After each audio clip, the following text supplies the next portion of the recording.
একটা মেয়ের জীবনে স্বামী হচ্ছে তার সবথেকে দামি জিনিস।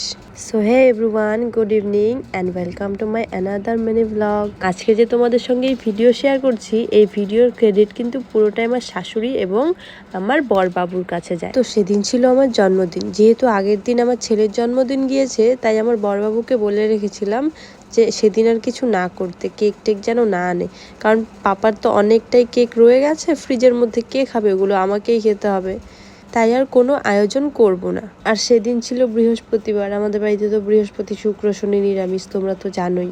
তাই যা যা রান্না হয়েছিল সেগুলোই মা আর ছেলে মিলে সুন্দর করে সাজিয়ে গুছিয়ে আমাকে জন্মদিনের জন্য একটু ভালোভাবে স্পেশাল করে খেতে দিয়েছিল। আর আমাকে এই খেতে দেওয়ার ব্যাপারটা কিন্তু আমি সত্যিই জানতাম না। আমি স্নান করে ঘরে এসে বসেছিলাম, পাপার সঙ্গে খেলা করছিলাম, তো হঠাৎ করে দেখি ছেলে মোবাইল, ক্যামেরা আর মা খাবার নিয়ে হাজির। আমাকে ডাকছে হ্যাপি বার্থডে, বসো।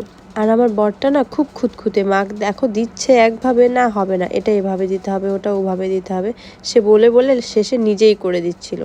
আর দেখো দুজন মিলে টুকটুক করে গোছাচ্ছিল এক থালা খাবার, তাতে কিনা দুজন গোছাচ্ছে।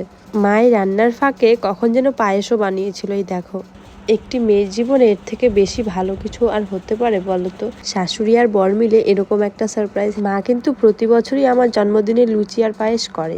যখন মা খাবারটা নিয়ে এসেছিল, আমি তখন আমার মায়ের সঙ্গে ভিডিও কলে ছিলাম, দেখো মাকে দেখাচ্ছিলাম।